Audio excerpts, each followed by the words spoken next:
So welcome. I'm CJ Shields. I'm the technology integrator for Greencastle Community Schools, and you should have a copy of the handout.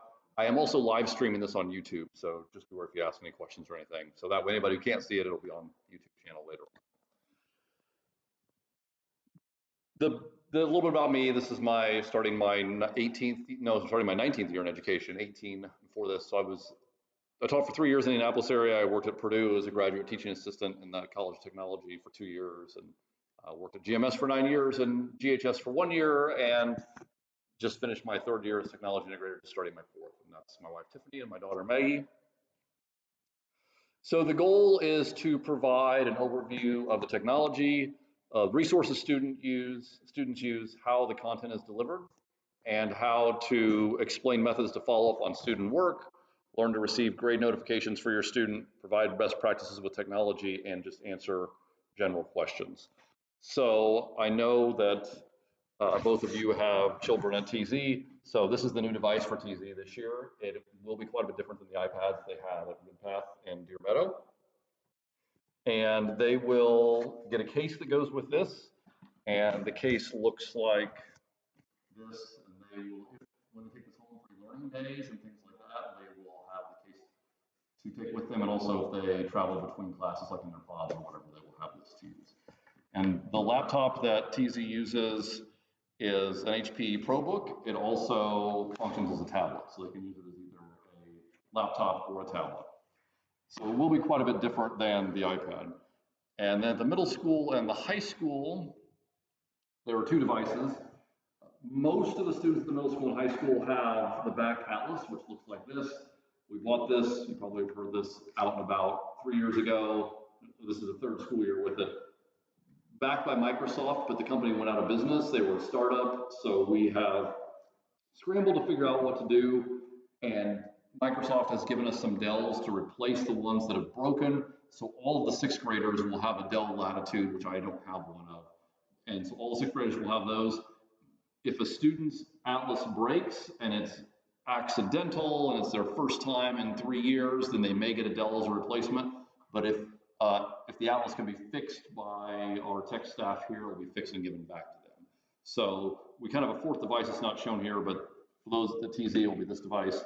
Middle school, high school, most likely this device, and they get a case as well. And both cases have a spot for their name. And middle school and high school kids should have their device in their case all the time, between classes and when they bring their device home. They can bring their device home every day.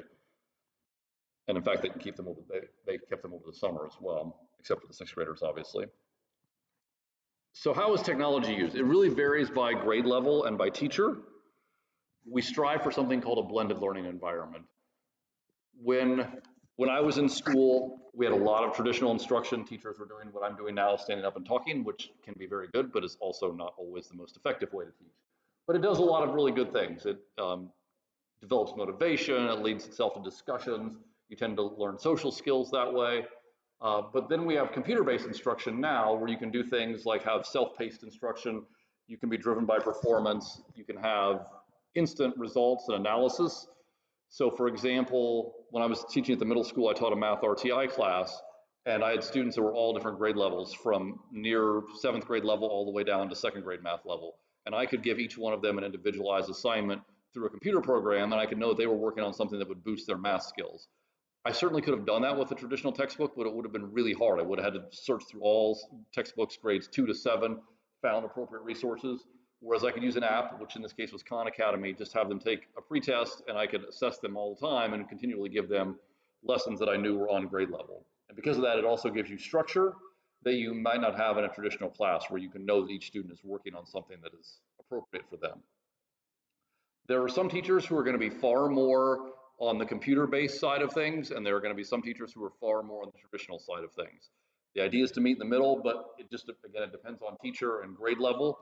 Certainly the younger grade levels, we look more toward the traditional instruction. We don't want kids to spend their entire day on a computer. We realize it's an important skill to develop, but they also have to learn some other skills when they come to school, especially at the primary grade. So in general, as the older students get, the more time they're going to see on the computer, but even when they see time on the computer, they should also still see traditional instruction in it. And it should be that blended learning environment is what we hope for. Probably the #1 question that is, I think, in the community that people have is, why don't students have textbooks? And this is a very good question, but this story was from just a couple of weeks ago. Pearson, which I believe is the largest or second largest textbook manufacturer in the country, is actually phasing out textbooks for college this year, and they will phase them out for middle and high school within the next 5 years. So textbooks as we know them are certainly changing. And because of that, teachers need a more responsive curriculum. Things change and develop so quickly, and they need flexibility with lessons to meet state standards, and material has to be current. The classic example is a social studies book. As soon as kids got it, some country boundaries had changed or a new country had been developed, and so it was out of date right away, where now you can use a resource like Google Earth or Google Maps, and you can see those, they're updated daily, and so if something changes, it's going to be live on there. There are also interactive resources that are not present in textbooks.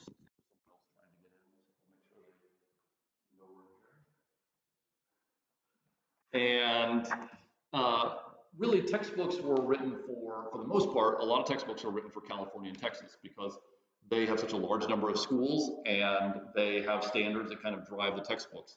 So textbook companies will change a few things to make it match for Indiana or Ohio or North Carolina or wherever, but really the textbooks are written for those two states. And so not having a textbook, while definitely has some drawbacks, there are some advantages where you can develop the curriculum more to suit your own needs in terms of what you're teaching. And in general, technology is a powerful tool. Books certainly are as well, but if we harness the technology, it can be used to incorporate a lot of different ideas. So I don't know if they can the other big question that goes along with that is if we don't have textbooks and students are using material, who is developing that material? And there are a lot of different resources that go into developing that material. So for the most part, teachers curate their own material, and this can come from a variety of sources. There are subscriptions, which are part of textbook rental. So when you pay your textbook rental, you might be thinking, oh, I just paid $200 or whatever, and my students don't have a book. That doesn't make any sense. So part of that is subscriptions, which I'll talk about in a few minutes.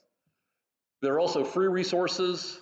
There are lots of resources that are popping up that are open source, where if I develop a lesson as a teacher, I can take that lesson, put it out so other teachers can use it, but then I can see their lessons and I can download them and I can use them and I can change them and make them my own. And I know that if I put it out there, people may use it, and when other people put it out there, they know that I may use theirs. Best practices in the field, things like going to workshops, going to conferences. We do a lot of in-house professional development on how to utilize resources. We just hired a curriculum director this year. I did a lot of professional development with technology last year, so there's a lot of resources in-house that also go into developing that material. Obviously, teachers have a ton of knowledge they've acquired over years of teaching, and that can include things from old textbooks that they have learned that can certainly be incorporated, and collaborating with department colleagues as well is another way. So lots of ways that teachers can go about using the resources they have to develop materials even if they don't have a textbook. So what are some examples of the resources that are used? At Deer Meadow and Ridpath, there are things like IXL, which is a program to help students learn language arts. Engage New York is our new math curriculum for all of the elementary schools. And it obviously does come out of New York, but it is a free program. And that's one good advantage. Another good advantage is it also gives a lot of resources to the teachers so that they don't have to develop them. It basically is an online textbook, even though it's not in a textbook format. A lot of the things are in video format, or they are in worksheets, or they are in presentations, but it's basically set up like an online textbook. So even though they don't have a math textbook at those grades anymore, they have a curriculum that's people have spent years developing. Epic, which is used at Ridpath and Deer Meadow, is a reading platform where students can read books that are grade appropriate. Again, it's one of those things where I can know a student's reading level and I can assign them books that are appropriate for their reading level, as opposed to just, hey, go to the library and get a book. Technology allows me to make that a little more focused for the students. So at TZ, they use IXL as well, Engage New York. Khan Academy, I think, is used a little bit at TZ, not a whole lot, more at the middle school. The Canvas Commons, which is the C with the arrow pointing out of it. Canvas is another subscription that I'll talk about shortly. Greencastle pays a subscription. It's $6, I think, per student per year from TZ through the high school. And any teacher who is a member of Canvas, which is all the teachers in the district, they can go out and search the Canvas Commons and they can look for resources. So again, if I'm teaching 7th grade science, I can post my lessons on Canvas and I can then see other lessons 7th grade science teachers have posted, and I can take some of their material and say, oh, I really like this. I'm going to take it and combine it with what I have. And then I'm going to make my own lesson. And I can put mine out there, and then some other teacher, you know, in Missouri or wherever can take mine and mix it together and make their own. So that's another resource. At the middle school, another one that is used a little bit, and the high school is CK12. That's been around for, I don't know, 7 or 8 years now. And they make free textbooks. Again, it's not a textbook like we think of. It's a lot of videos, some reading that goes along with it, a lot of pictures and descriptions, but they're all free for teachers to use with students. Common Lit is a really big one at the middle school. I think it's starting to be used at the high school a little bit. This is those traditional books that we had and we read when we were in school, you know, things like 1984 and Fahrenheit 451 and examples of books like that. So students may not have a hard copy of those anymore, but Common Lit, which is funded by Google and a bunch of other tech companies, they provide digital versions of that for free for the students. So the students can still read those books, but then the language arts teachers have the ability to use that Common Lit tool to create quizzes, make them grade level appropriate, that sort of thing. So it doesn't mean that they're not reading those, what we call the classic books. It just means they're in a different form. They're probably coming through Common Lit as opposed to every kid getting, you know, a book numbered 1 through 30 in their class. So that's, for the most part, some of the resources that you would see. The OER Commons is the open education where I can also post lessons and teachers can post other lessons back. So then how is the material delivered to the students? We have 3 ways, traditional method, again, which is what I'm doing here, which is great for some situations, but nobody wants to hear their teacher lecture all day for 180 days of school year. You can do by app or by a learning management system, which is often called an LMS. So traditional, again, what hasn't changed a lot in a couple thousand years, really. It's what we're doing here and what a lot of traditional classrooms, or what we think of as a traditional classroom, looks like. You can do it by app, and probably from the parent perspective, this is one of the more frustrating ways. OneNote is an app that is used heavily at the middle school and high school and is going to be used at TZ this year. And why it's frustrating for parents is because OneNote is a fantastic product. I can, as a teacher, I can take a digital handout of anything. I can take any handout that I've ever created on paper and I can scan it, or I can use the copier in my building to create a digital notebook. And I can have tabs, just like a tab notebook when I was in school. But now I can send it out to all the students. And so if I'm doing a math lesson and I need to tell the students, hey, you're supposed to be taking notes on this, and I send them out a paper where I want them to take notes, I can then look through at the end of my session and I can see who took notes and who didn't. So I can see it instantly. So it's like the teacher had the ability to look at your notebook when you were in school. So it's an awesome resource, but there's really not any way for a parent to track that, unless you know to look at OneNote that your student is bringing home. And I'll talk about some strategies for kind of getting around that later on. But so those are some really cool resources there in terms of apps that may be a little bit frustrating for parents at times. There are other apps like Khan Academy, I mentioned that. It generates a weekly report for most students.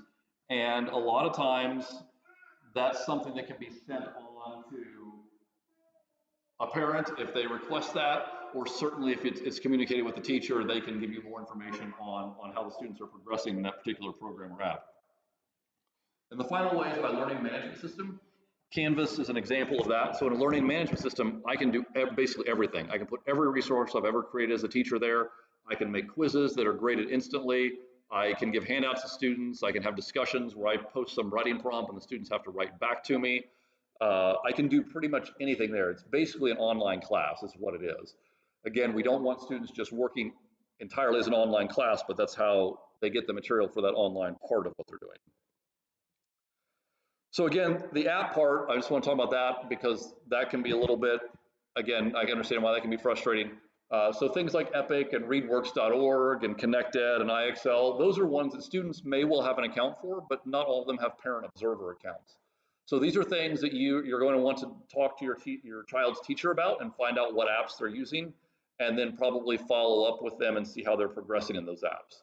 So it's not like the traditional day of where you maybe brought home a math paper every week. They might still have that in some cases, but they also most likely have another online component. So you might be seeing papers they bring home, but there's a good chance there's an online component of that as well that you probably want to follow up on. And again, it looks a little bit different for every teacher and every grade and every building. And at the middle school and high school, we use things like OneNote and Google Drive and OneDrive. And I probably could put 50 things in each of those bubbles. I just picked out some of the more common ones. Uh-huh.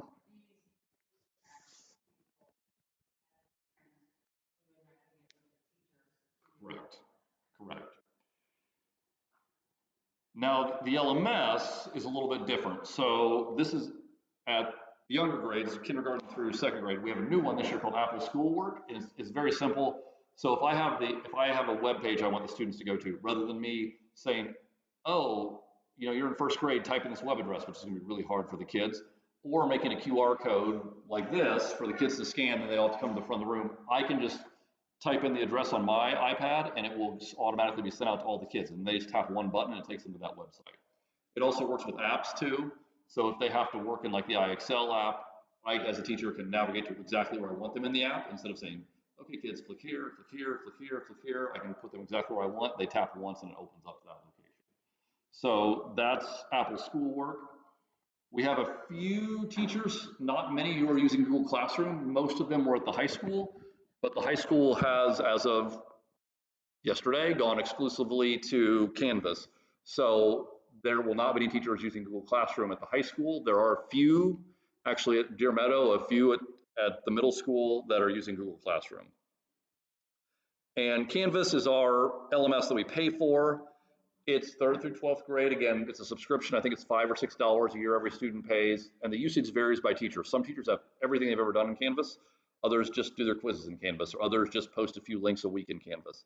It just depends. But starting at 3rd grade, you will start to see students who are using Canvas, especially with the new math curriculum, Engage New York, which is also known as Eureka. All of that is in Canvas. So the teachers will use it differently. Some of them use it just to present to the students. Some of them use it to get information to the students, but you will start seeing Canvas as young as 3rd grade. The two most important things for your student success probably are to follow them in Skyward. And if you're probably already following them in Skyward, but if you're not, I have a QR code up here. If you have a smartphone, when you leave, you can scan it. It's also on the door in the back of the room. And there are instructions for signing up for the weekly updates in Skyward. So you can get updates of your students' grades. Any problems that they have will show up in Skyward in terms of grades.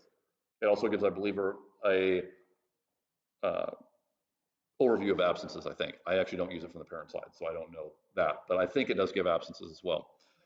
It does, okay, good. And Canvas, if you have a student from 3rd through 12th grade, you can enroll as a parent observer. And there's a QR code here for that as well, and also one on the door in the back of the room. If you enroll as a parent observer in Canvas, just be aware of a couple of things. You will be able to see everything your child does, but if they're in a class of 30 students and there's some sort of interaction where they're like in a discussion with the whole class, you won't be able to see what the other 29 students have posted. So you'll be able to see what the teacher asked them to respond to, then you'll be able to see their response, and then if somebody responded to them, you won't be able to see that, but if they responded back, you'll be able to see that. So you might be like, okay, I'm missing something here in terms of what's happening, because you can't see the other students, you can only see what your student has done, but you can see everything they turn in, every comment the teacher gives back to them. That is the sort of thing you'll be able to see in Canvas.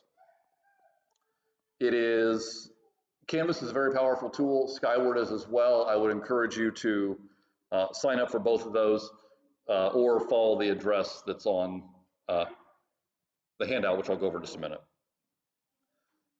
One of the things to keep in mind, again, as kind of the overview of the time, a blended classroom looks very different than what classrooms have in the past. But really, the technology should just be a tool, just like the book was or any resource was in the past. So teachers for years have been doing creative things, thinking outside the box. It wasn't always just sitting in rows and answering questions at tables. And so if you walk into a classroom that's using a true blended environment, what you will probably see are students using their device, like on the right, but you will also see them working in groups and solving problems and brainstorming and thinking collaboratively and working on trying to solve some real world problem. That's the highest level of using technology as a tool, and hopefully that should be, it's going to look a little bit different obviously at the primary grade and TZ and at the middle school and high school, but you're going to see some element of that with the technology at every level. It's hopefully not just, you mentioned when you came in, it was going to third grade, going to play games. Like I remember we went and played Oregon Trail on the Apple IIs in the computer lab when I was in elementary school, and that certainly had some value, but hopefully we're getting past that into where we're using the technology as a tool, just like a textbook was, or just like lab manuals were, and that sort of thing. So how can you monitor student learning? The first thing, which I talked about just a few minutes ago, is get to know your child's teacher, because every teacher uses different apps, every teacher uses different programs. If you know the teacher and you can communicate with them, you're going to know what apps they use and where you should look. Again, some of those don't have parent observer accounts. If they use Canvas for everything, that's awesome. You just sign up for the Canvas parental observer account and you can follow everything they do. If they use OneNote or they use IXL or Khan Academy, you may have to communicate with them and try to get some sort of update by email every week in terms of what they're doing. And again, finding the resources that are used in class will tell you a lot about that. So when you go to back to school nights and meet the teacher night, which I know apparently Deer Meadows is right now, you can ask those sort of questions. If you can follow your child's work in the app, that's the best way to follow up and make sure that they've done that work, because it's really hard to say, I want to see your work from school if they don't have rather a paper to hand into you. And again, if you can't, that's okay. Just make sure you communicate with the teacher and get updates in terms of how they're doing on the technology, not just how they're doing on paper and pencil, especially at the younger grades. If you have questions about the technology, I'm sure most teachers will be willing to show you how to learn how to navigate that, and I also have some tips for that I'll show you in just a few minutes. And study after study has shown signing up to receive grade updates is the biggest key to success in middle school and high school. So if you're not signed up for Skyward updates, make sure that you do that. Here are a couple resources that may help you, hopefully. The first one is my YouTube channel, and this link will take you there, or this link that I'm going to click will take you there. You can also just search CJ Shields. I'm going to pull it up for just a second, but I'm afraid I may get a voice feedback because I'm live streaming this.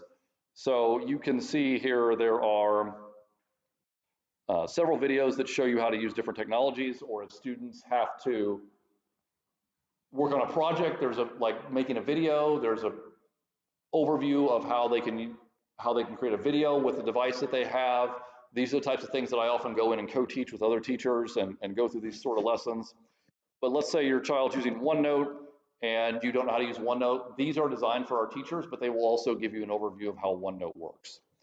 Or if you're not sure, like they come home and they say, we're using Google Drive and you've never used Google Drive, you can just search on the YouTube channel for Google Drive and it will give you the basic videos. And all of these, again, are made for teachers or for students, so there's a somewhat good chance that your child's teacher may have used this video to create the lesson, so at least gives you some idea. The other resource is my website, which the address is right there, and on that website there is a section for parents. And on the parent section, it shows you how to do, right now, the only three things I have there are how to enroll as a parent observer in Canvas and how to enroll to receive the Skyward updates. So again, in addition to the QR codes, they are right here on the website as well. So the only thing I would add about Skyward is if you have multiple children, you should just have one login that gets you information about all the children. If you are logging in once for one child and a second login for another second child and a third login for a third child, Lucinda Fox is our database coordinator, and if you click there, it will take you to her email, and send her an email, please, because she needs to fix that in the system.